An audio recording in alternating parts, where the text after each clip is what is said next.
saya sudah rencanakan kita akan bikin kota-kota baru. Bingungnya aku melihat Bapak Prabowo ini. Setiap dikasih mic kampanye, setiap dikasih mic janji, setiap dikasih mic akan. Dulu juga waktu Pilpres, Bapak berjanji, begitu saya dilantik, saya akan kejar koruptor sampai ke kutub Antartika, ke tengah gurun yang paling dalam. Akan saya bangun penjara yang besar, tembok yang kokoh, ada itu semua videonya. Lalu adik Bapak janji menaikkan gaji guru 2 juta per bulan. Tidak ada lagi kesengsaraan, tidak ada lagi intimidasi. Tapi faktanya, Bapak menjanjikan memburu koruptor sampai ke kutub Antartika. Tapi Bapak sekarang membuat program lapangan kerja untuk para koruptor. Bapak memberikan bintang jasa untuk mantan koruptor. Semananya. Sekarang Bapak menjanjikan akan membuat sekolah, membuat rumah sakit. Sementara program Koperasi Merah Putih banyak menutup sekolah, memaksa menutup sekolah. Sementara janji kampanye Bapak dulu, sekolah gratis, listrik gratis, transportasi umum gratis. Sampai sekarang satu pun nggak ada. 19 juta lapangan kerja sampai sekarang pun tidak ada. Bapak membanggakan program Koperasi Merah Putih, 30.000 bangunan Koperasi Merah Putih dalam 1 tahun. Negara mana yang bisa seperti itu? Negara lain sudah keluar angkasa. Negara lain sudah membuat nuklir. Negara lain sudah membuat satelit. Negara lain sudah membuat kapal induk. Negara lain sudah membuat pembangkit listrik tenaga nuklir. Negara lain sudah beradu AI. Negara lain sudah beradu kecepatan. Negara lain sudah beradu menginvasi. Bapak membanggakan Koperasi Merah Putih, dan itu uangnya uang rakyat, bukan uang Bapak. Kecuali tadi Bapak bangun Koperasi Merah Putih, 30.000 Koperasi Merah Putih, entah dari mana duitnya itu tanpa mengganggu kas negara, tanpa mengurangi hak-hak rakyat, tanpa membuat sakit hati rakyat, tanpa membuat anak-anak sekolah, guru-guru sengsara, diusir dari sekolah hanya untuk mendirikan bangunan Koperasi Merah Putih. Baru Bapak boleh bangga. Bapak membuat program MBG, mengambil uang rakyat, lalu anak-anak keracunan, Bapak mengatakan itu kecil. Gimana ya Pak? Setiap Bapak dikasih mic kampanye, setiap Bapak dikasih mic berjanji, satu pun tak ada janji Bapak yang Bapak tepati. Lapangan kerja sama kawan-kawan Bapaknya semua. Kawan-kawan waktu di militer, kawan-kawan waktu muda, kawan-kawan di partai, kawan-kawan koalisi. Bahkan Bapak memberikan kue ke oposisi. Supaya apa? Supaya diam semua. Saat demo masyarakat kemarin di DPR, banyak masyarakat yang korban, Bapak tidak peduli. Giliran aparat yang korban, Bapak perintahkan Kapolri menaikkan mereka kenaikan pangkat luar biasa. Ada tentara mati di Lebanon, Bapak tidak ada berkata keras kepada luar negeri, kepada Israel. Bapak yang mengatakan Bapak anti si paling tidak suka kepada asing, anti asing. Selalu kampanye Bapak, hei anti asing. Tapi 39 kali Bapak keluar negeri. Kalau memang Bapak anti asing, ya udah fokus aja di dalam negeri. Benahi dalam negeri ini, tidak perlu ke luar negeri. Ini Bapak berkunjung 39 kali ke luar negeri. Ke Rusia, ke Cina, ke Amerika. Bapak mana? Posisi Bapak di mana sebenarnya? Jangan nomor-nomor Bapak. Setiap dikasih mic, kita akan. Indonesia gelap, matanya gelap buram.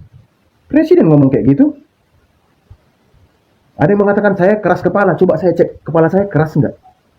Enggak gitu Presiden. Mana ini staf-stafnya? Nasihati Bapak Presiden ini. Nanti penghinaan kepala negara. Kita nggak ada menghina kepala negara. Ini fakta yang saya bicarakan, ini fakta. Aku nggak takut. Kalau selagi benar aku tidak akan takut. Mau 1000 orang datang ke sini yang pro Bapak Prabowo, aku tidak takut. Aku benar mengatakan fakta. Kecuali tadi aku hina pribadinya, keluarganya, oke, aku salah. Ini enggak pekerjaannya, kebijakannya, janji-janjinya. Janji-janji Bapak Prabowo, jangan janji-janji terus. Setiap Bapak pegang mic, janji, pegang mic, kita akan. Yang lain belum beres, yang lain masih dalam masalah, udah kita akan membuat rumah sakit. Sedangkan rumah sakit banyak, rumah sakit yang sudah ada aja banyak bermasalah. Itu aja dulu dibenahi Bapak Prabowo, nggak usah jalan-jalan ke luar negeri. Katanya Bapak anti. Selamat datang kembali dengan saya di channel ini. Di sebuah cuplikan video yang baru aja kita saksikan ini, ada banyak yang menjadi tanggapan ataupun komentar para masyarakat dalam menanggapi pidato dari Presiden Pak Prabowo Subianto ini. Nah, Teman-teman, sebelum kita lanjut, jangan lupa like atau subscribe video kita ini agar video-video kita selanjutnya juga teman-teman tidak akan ketinggalan. Nah, dalam pidato dari Presiden yang Prabowo Subianto ini, mari kita melihat apa saja yang menjadi tanggapan masyarakat dalam menanggapi video yang baru aja kita saksikan ini. Mereka mengatakan dalam hal ini, pendusta besar dipercaya. Lanjut. Memang borongnya Prabowo sangat kejam dan juga keju di tahun 98. Turunkan pasangan pemimpin perusak konstitusi dari kekuasaannya. Dana pendidikan dan berbagai dana untuk rakyat terus dirampok untuk wujudkan ambisinya sendiri. Negara kita banyak orang miskin, pemimpinnya korup atau rakyat semua. Presiden kita kan lagi sakit jiwa, suruh periksa ke psikiater di Libanon biar cepat sembuh. Maklum bang, itu kan lagi jualan, hanya omong-omong semata-mata menyengsarakan rakyat, meresahkan masyarakat, sudah pikun dan pikun yang parah. Rakyat tidak percaya lagi dengan janji-janji Prabowo.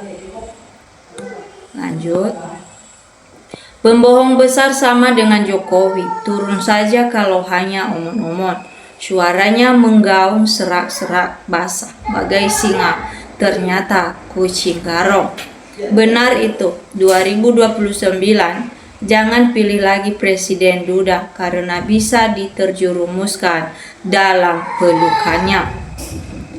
Jokowi sama dengan Prabowo, perusahaan negeri ini, plus si Gibran, MBG pabrik korupsi, tunggu di kudeta. Plus KPK kuras itu semua uangnya, jawab manual reformasi jilid. Inilah dendam Prabowo terhadap rakyat dan negara. Indonesia wajib hukumnya diturunkan. Dia tidak pantas jadi presiden. Kenapa orang seperti ini bisa jadi presiden? Lanjut. Inilah Indonesia selalu kacau selagi ada keluarga Jokowi dalam pemerintahan negara. Ini tidak ada aman-aman rakyat, sengaja diperbodoh dan juga menderita susah cari kerja. Lanjut. Presiden omong-omong, presiden paradok antara omongan dan kenyataannya beda. Negeri kalau gini terus akan nyungsep, akan hancur, maju terus. Akan nyungsep, akan maju terus bang, suarakan kebenaran. Lanjut. Terima kasih bang sudah mewakili rakyat, hanya omong-omong doang, percuma. Tunjukkan sebagai kepala pemerintahan Republik Indonesia. Rakyat perlu kerja nyata, jangan janji-janji terus. Membuat undang-undang perampasan aset para koruptor saja tidak bisa. Bagaimana bisa diharapkan? Sangat mewakili suara rakyat yang waras dan juga cerdas. Ayo, mana janji-janji Prabowo? Betul brother, hanya gratisnya omong-omong. Tong kosong nyaring bunyinya, kok dipercaya? Kutub Antartika, antar kita ini. Betul sekali, semua itu nyata. Yang dibuat oleh Presiden orang yang kita pilih dan antar dia duduki takhta presiden. Tidak usah banyak janji-janji Pak Presiden, sudah bosan untuk mendengar janji-janji palsunya. Bagus Bung, tetap mengkoreksi, mengingatkan pejabat yang tidak punya harga diri dan juga melecehkan bangsa sendiri agar negeri rusak karena dendam yang lalu akibat berguru-guru dengan yang sesat. Inilah hasilnya. Datanglah kebenaran dan keadilan Semoga negeri kita adil dan juga makmur. Jadi ahli politik mesti punya banyak topeng. Kata-katanya jangan dipegang sangat di seluruh dunia. Kelakuan mereka sama saja, janji banyak tenggelam.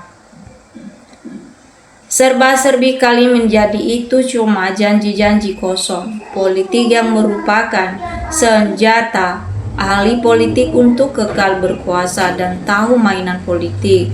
Begitu baiknya turunkan saja, kalau tidak harga makanan semakin mahal, nilai RP tiada harga, peluang pekerjaan tiada, investor masuk, minyak kendaraan semakin naik, dan juga serba-serbi yang dilakukan tidak menjadi. Oke teman-teman, inilah yang menjadi tanggapan masyarakat dalam menanggapi video yang baru aja kita saksikan ini mengenai pidato dari Presiden Prabowo Subianto ini. Nah, kalau ada juga yang lain silakan.